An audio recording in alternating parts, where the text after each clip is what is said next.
Yesus yang terkasih, saya berharap sobat selalu dalam keadaan sehat dan tetap semangat. Salam jumpa dari saya Melanie. Melanie akronim dari Menajamkan Iman lewat Ajaran Yesus. Dalam kesempatan yang berbahagia ini, mari kita bersama-sama merenungkan satu perikop dari Injil Matius bab 14 ayat 1 sampai dengan 12. Suatu renungan Lestio Devina yang saya beri judul Berani Karena Benar.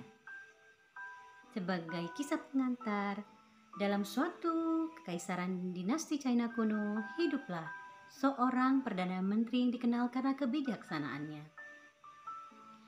Di mana suatu ketika kerajaan dilanda keadaan yang sangat kacau, dan Perdana Menteri itu pun mengetahui bahwa salah satu penyebab kekacauan pemerintahan saat itu ialah sikap kaisar yang semakin semena-mena dan sering berfoya-foya.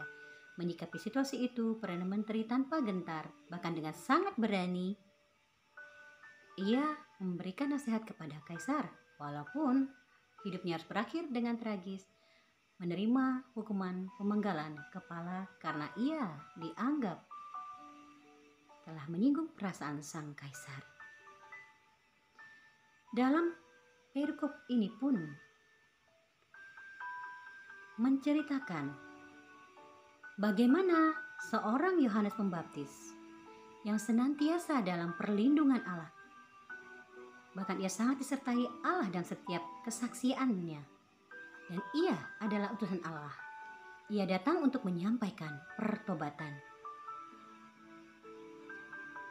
Dalam kesempatan ini, Herodes Antipas ditegur oleh Yohanes Pembaptis atas hubungan gelapnya dengan istri dan saudaranya sendiri, yaitu Herodias. Teguran keras dari Yohanes Pembaptis didengar oleh Herodias, hingga Herodias tersinggung dan menaruh dendam kepada Yohanes Pembaptis. Dan ia pun berencana untuk membunuh Yohanes Pembaptis. Herodes Antipas pada dasarnya segan dan senang mendengar perkataan Yohanes Pembaptis.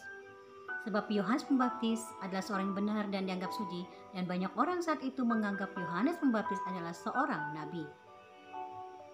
Namun hati Herodes Antipas selalu terombang-ambing dan ia menjadi ragu-ragu karena ia dibayangi oleh dosa perselingkuhannya sendiri, sehingga ia tidak dapat mengambil keputusan yang adil dan benar.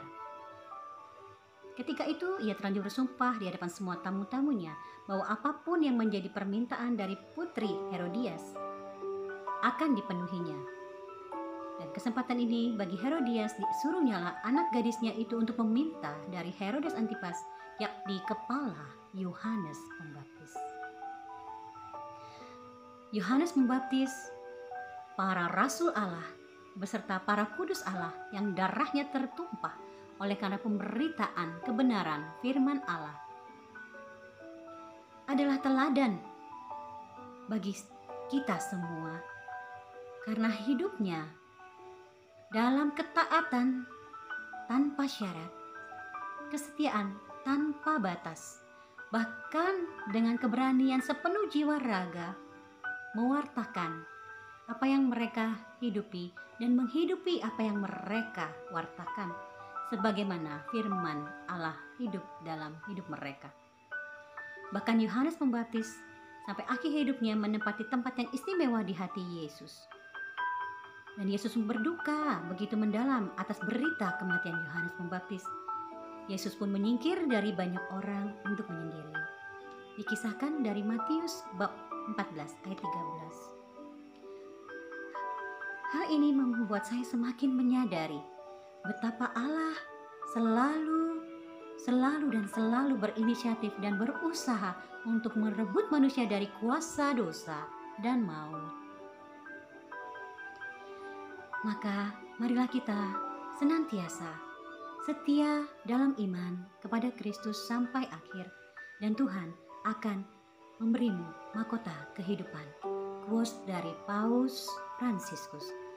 Sekian dari saya, semoga berkenan. Tuhan Yesus memberkati.